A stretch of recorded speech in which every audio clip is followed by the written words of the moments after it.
Olá, meu nome é Deilson, eu sou professor associado da Faculdade de Medicina de Botucatu, Unesp, e este é um vídeo do Fórum de Ensino em Patologia, no qual nós vamos utilizar um estudo de caso de Covid-19 para abordar alguns fundamentos de patologia geral.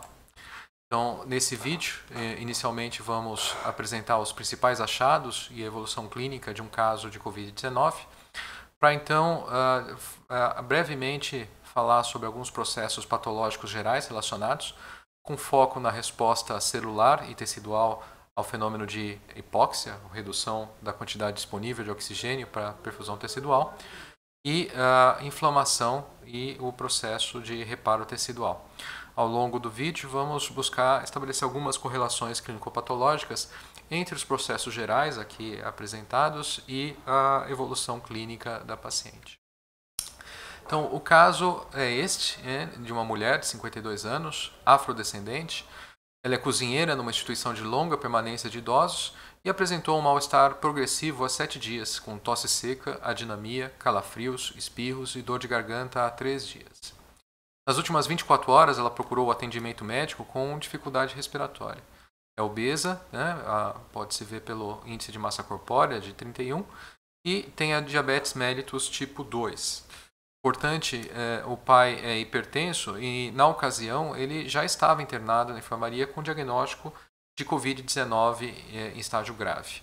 Isso nos leva a considerar que a paciente é possivelmente contactante e está sob alto risco de desenvolver infecção pelo SARS-CoV-2.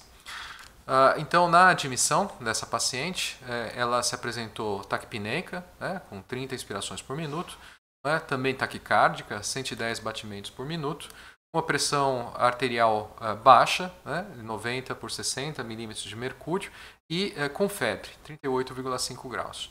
As características clínicas permitiram identificar que essa paciente estava com um quadro de síndrome de angústia respiratória, a esclarecer.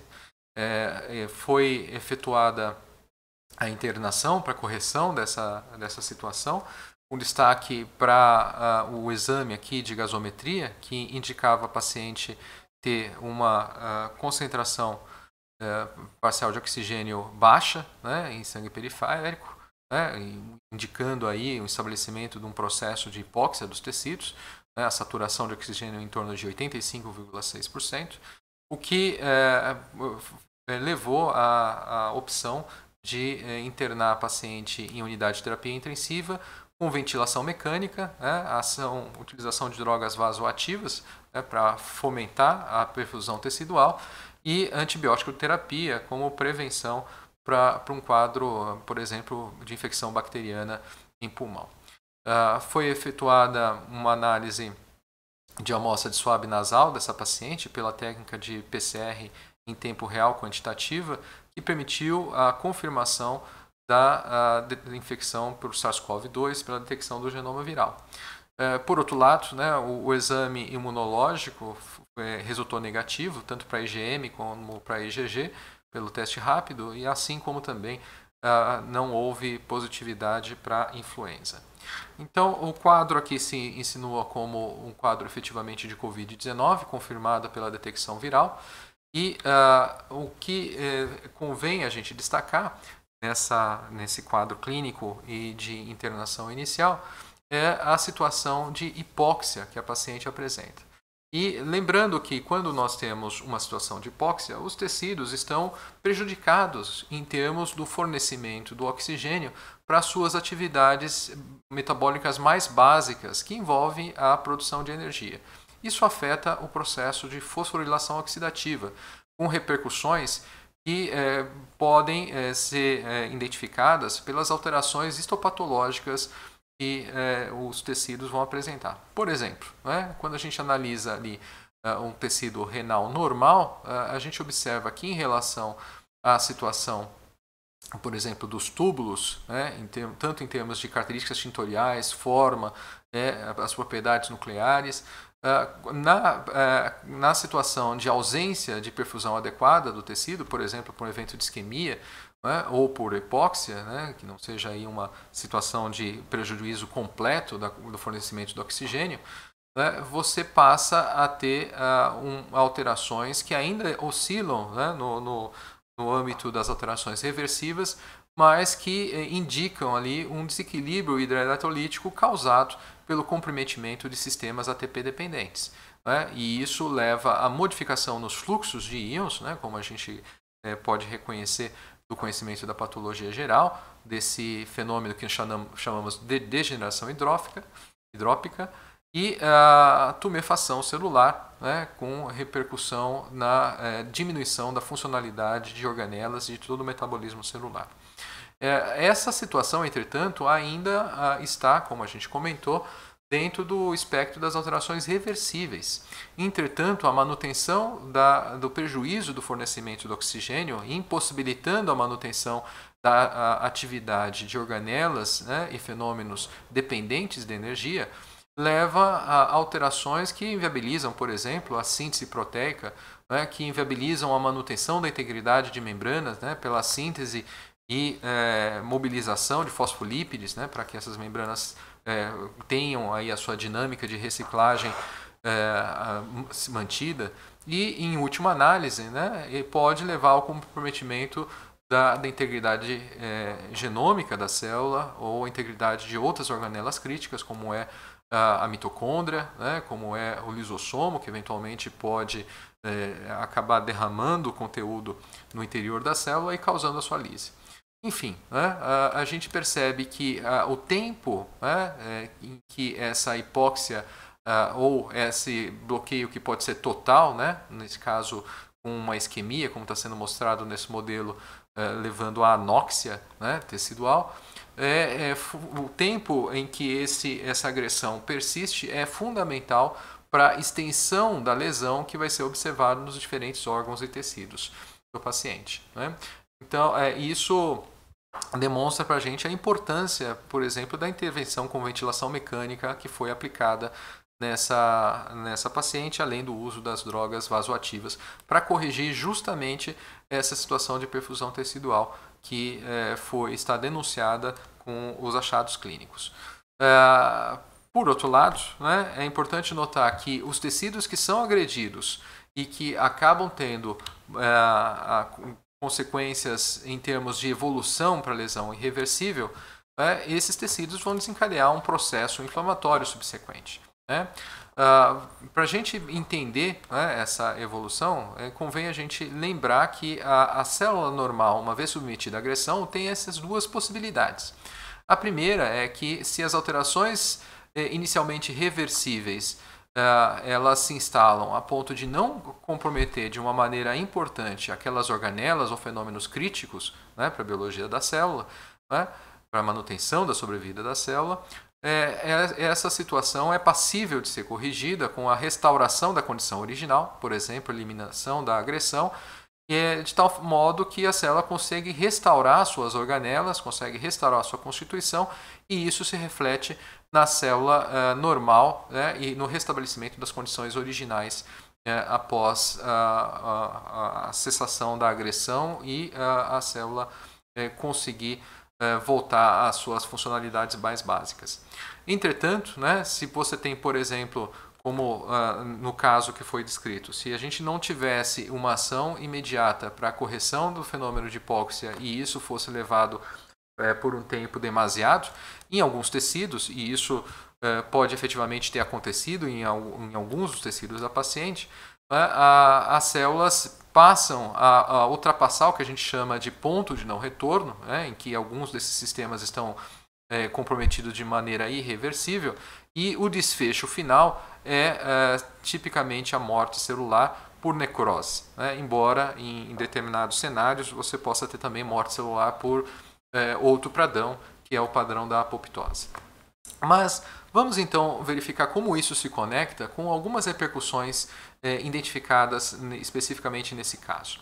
Essa é uma tomografia de tórax, né, em que nós observamos ambos os pulmões da paciente e nós notamos essas áreas esbranquiçadas, né, que correspondem a áreas de lesão tecidual já manifesta.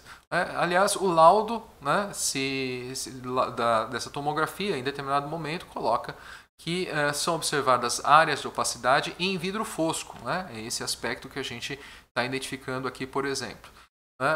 Arredondadas, periféricas, bilaterais, multilobulares, por vezes associadas a espessamento de septos interlobulares reticulados de permeio, acometendo entre 25% a 50% da área pulmonar.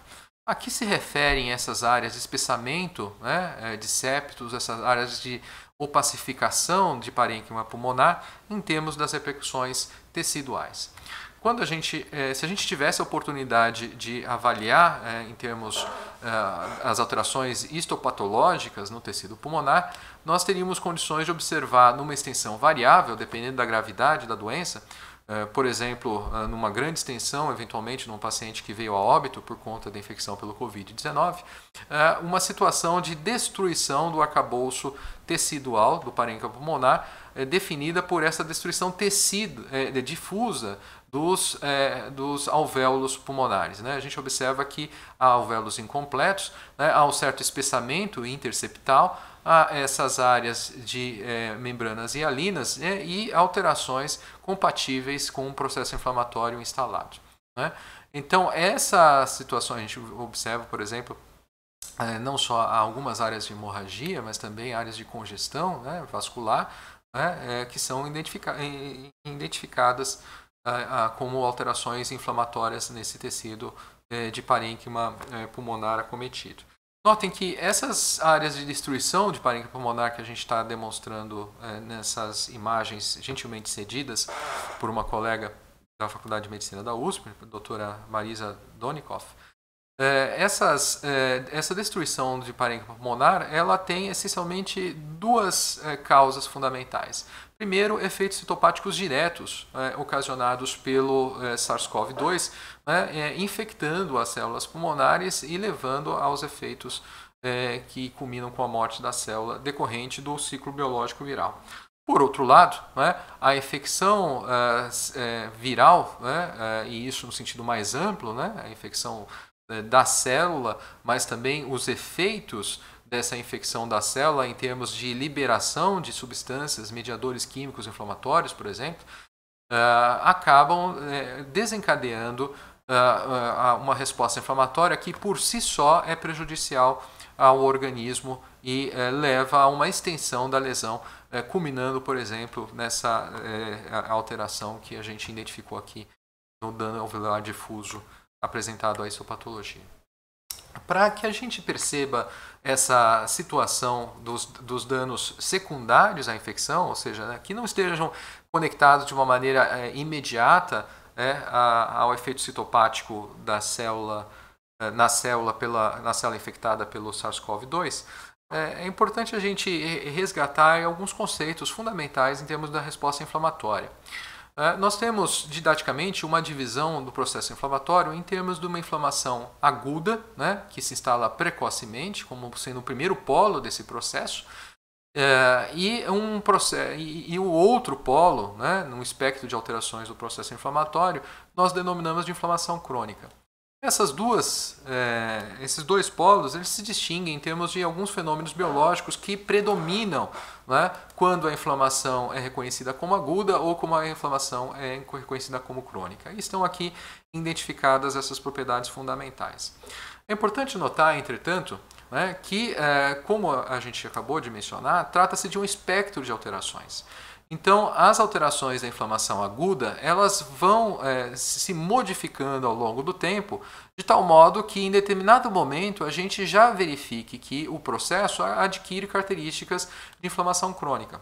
Por exemplo, isso fica mais evidente quando a gente observa a substituição do tipo de influxo celular para aquele tecido inflamado, que originalmente tem como células protagonistas polimorfos nucleares, né, o neutrófilo, por exemplo, né, mas num período relativamente curto, de poucos dias, né, no máximo, esse influxo acaba sendo representado fundamentalmente por células mononucleares, né, leucócitos, como leucócitos, o macrófago, linfócitos T, linfócitos B, enfim. Essa modificação do perfil das células no processo inflamatório sinaliza para a gente essa evolução dentro do espectro. Além disso, a gente pode também notar, né, que durante o processo inflamatório agudo predominam os fenômenos chamados exudativos, aqueles em que há saída, né, de material, né, células, moléculas, macromoléculas, né, fluidos, do meio intravascular por extravascular. Por outro lado, né, quando a gente analisa o processo de inflamação crônica, a gente vai observar que uma grande característica definidora desse tipo desse polo, né, do processo inflamatório, é a instalação do que nós chamamos de tecido de granulação, que se conecta, que nós vamos ver em alguns instantes, e se conecta de uma maneira muito importante com um tipo de reparo que é o chamado reparo de cicatrização. Aquele reparo que é feito em que não é preservada a função, né, do tecido agredido, porque não foi possível regenerar as células originais e a constituição, a arquitetura original do tecido, mas houve ali uma tentativa, né, de preenchimento da área lesionada, né, uma substituição do parênquima perdido por matriz extracelular que será remodelada e dará origem a uma área de cicatrização. Bom, essa é a evolução que a gente pode assumir como sendo característica do processo inflamatório. Né? Tipicamente, o processo inflamatório começa com características de inflamação aguda, né? com as alterações vasculares de natureza exudativa, né? Com aumento do fluxo sanguíneo, uma certa estase, aumento do calibre dos vasos, uma permeabilidade elevada que vai favorecer inclusive a transmigração de células polimorfas nucleares, além da difusão de mediadores químicos que estão sendo produzidos in loco ou produzidos, por exemplo, pelo fígado, né, e sendo ativados na corrente sanguínea, como são as moléculas de fase aguda. Essa situação leva aos eventos sistêmicos, às alterações sistêmicas associadas ao processo inflamatório, como é o caso, por exemplo, da febre induzida em nível hipotalâmico pela ação de prostaglandina E. Mas um ponto importante é que nem sempre nós vamos identificar essas características típicas da inflamação aguda, dependendo da agressão instalada. Por exemplo, as características típicas da inflamação aguda são muito patentes, ficam muito claras numa situação de infecção bacteriana, né? Uma infecção do tipo suporativa, por exemplo, né? Em que você vai nitidamente encontrar esse infiltrado neutrofílico, né? Aquele tecido, junto com debris celulares, junto com todas essas alterações vasculares. Mas, por outro lado, né, numa situação diferente, né, por exemplo, pela infecção viral, essas alterações que ficam patentes na infecção bacteriana são absolutamente discretas, de tal forma que, em verdade, nós observamos uma situação em que características da inflamação crônica que se tornam rapidamente evidentes. E isso porque a infecção viral, dada ao tipo de estimulação que ela ocasiona na resposta inflamatória, né? Por exemplo, é importante lembrar que a infecção celular por vírus ocasiona a liberação de interferon gama, leva a uma modificação do perfil de produção de mediadores químicos que induzem uma passagem de uma resposta imunitária inata rapidamente para um perfil de resposta imunitária com características de resposta imunitária adaptativa, né, em que há protagonismo de linfócitos T e linfócitos B no combate ao agente agressor. E nessa situação de resposta inflamatória do tipo crônica é que a gente percebe a possibilidade de evolução com uma complicação que está inerentemente associada a esse tipo de processo inflamatório, que é a situação da instalação do reparo por cicatrização, ou por reparo cicatricial. No caso da resposta inflamatória crônica, nós percebemos que as alterações teciduais que estão ali acontecendo, e que nós vamos destacar aqui com a formação do tecido de granulação, elas envolvem, por um lado, uma extensão da agressão, né, que originalmente já tinha sido gerada, a própria resposta inflamatória acaba sendo nociva, né, para o tecido e estende um tanto aquela área perdida de parênquima funcional tecidual, como por exemplo, no nosso caso aqui, das alterações pulmonares, né, a situação de instalação do dano alveolar difuso, e a evolução desse dano com as alterações próprias da inflamação crônica levam ao processo de reparo do tipo cicatricial. E como é que esse processo evolui, então, da inflamação crônica? Como é que ele se conecta com essa instalação do reparo cicatricial e quais são as consequências dessa evolução? Durante a inflamação crônica, convém a gente resgatar que a grande marca desse tipo de resposta inflamatória está na formação desse tecido, né, que a gente pode chamar de especializado, que é o chamado tecido de granulação. Né?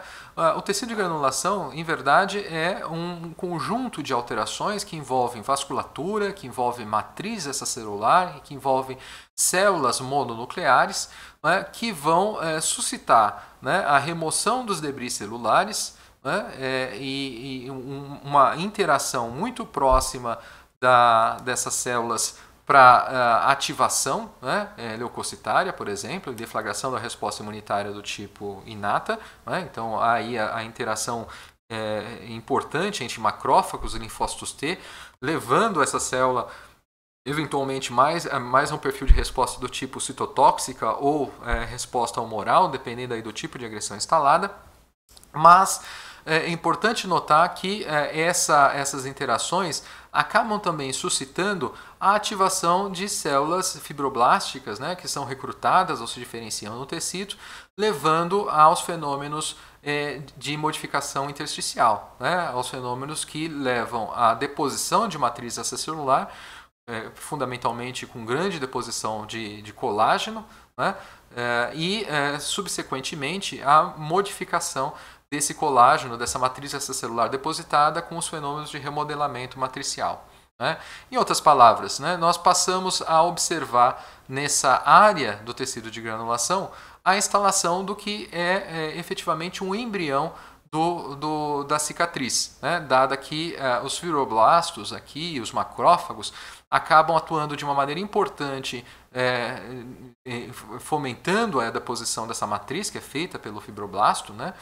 E atuando também para que essa matriz seja degradada de uma maneira dinâmica e o tecido, ao longo da evolução desse tipo de organização, esse tecido de granulação, vai evoluindo no sentido de redução de sua celularidade e expansão da área de matriz extracelular depositada na forma de cicatriz. Né? Bom, para a gente encerrar esse nosso raciocínio, convém a gente tentar lembrar o que define essa evolução do processo inflamatório em relação aos diferentes desfechos possíveis. Todas essas alterações, né, celulares, esses fenômenos teciduais que são observados, aqui sintetizados como, por exemplo, as alterações do fluxo sanguíneo, as alterações que envolvem a permeabilidade vascular.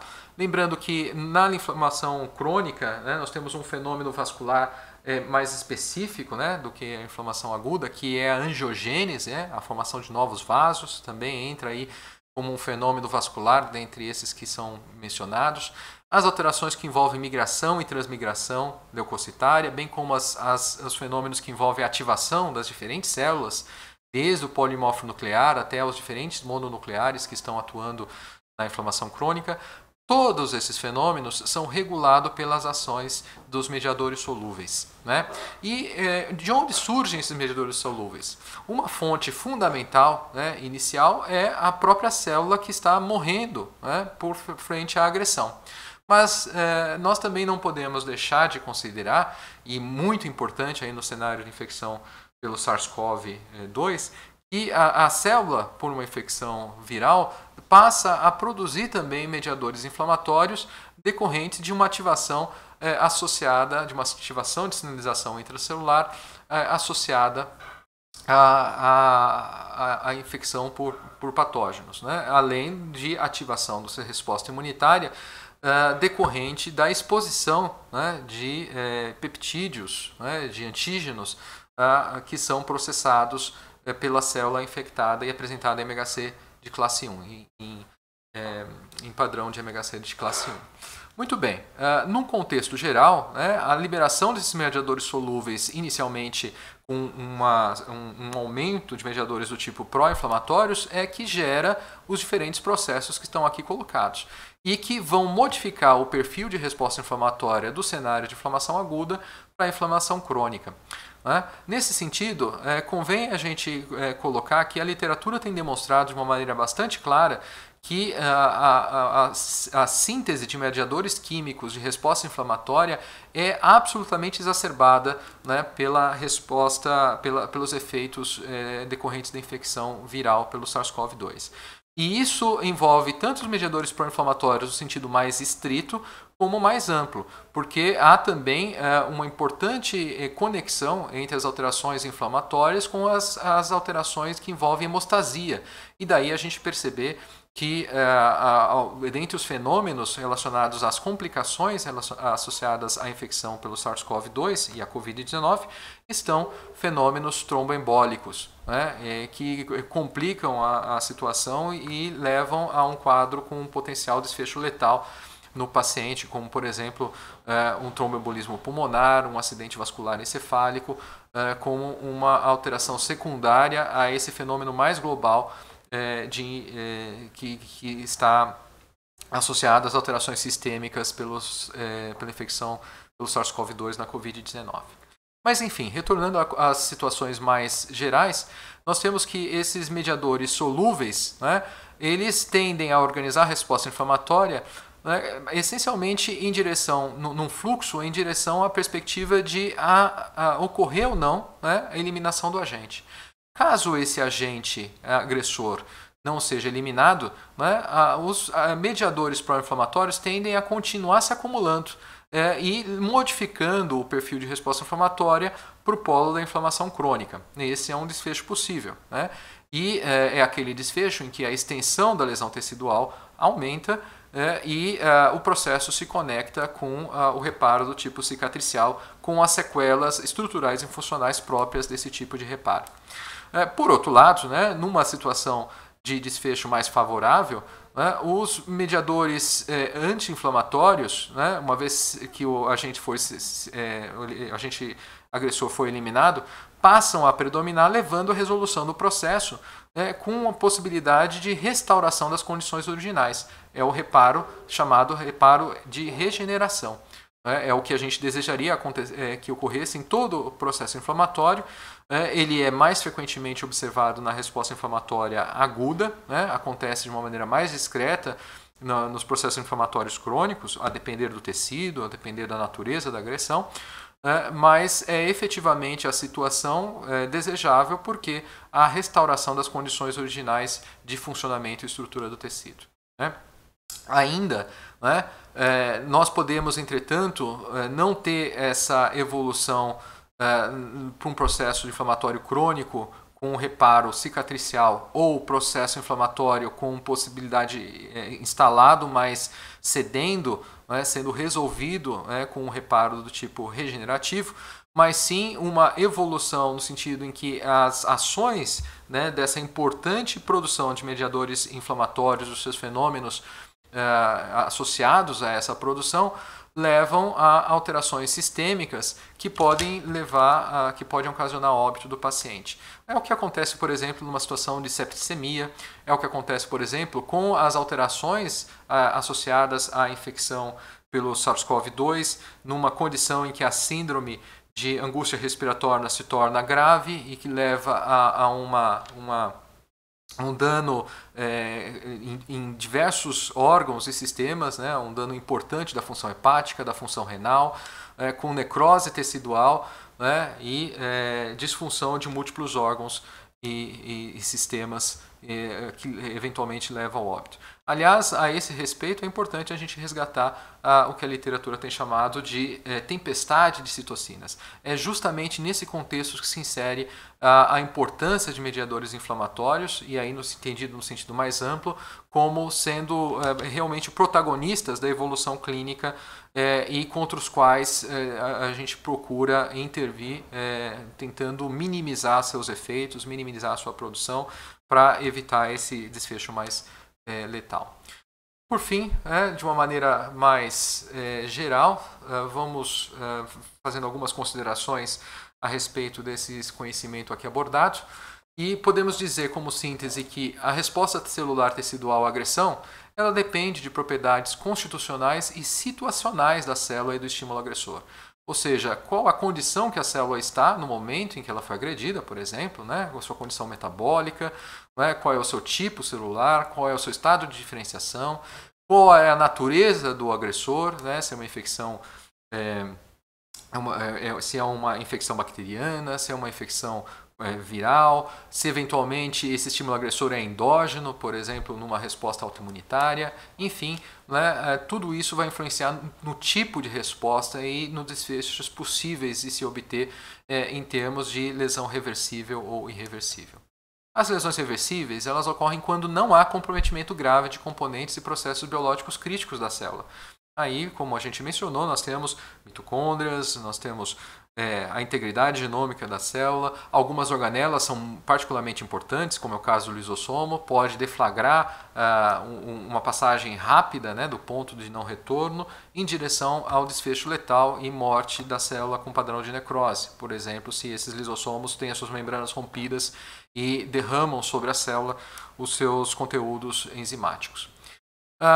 Adicionalmente, né, o comprometimento desses componentes e processos biológicos críticos da célula pode culminar com a morte celular, então, e desencadeamento de processo inflamatório local. Né? Então, lembrando que a própria lesão tecidual acaba desencadeando o processo inflamatório, né? Particularmente se a lesão tecidual é de natureza necrose, né? Porque no rompimento da célula, as substâncias que são presentes no interior das células atuam como mediadores pró-inflamatórios.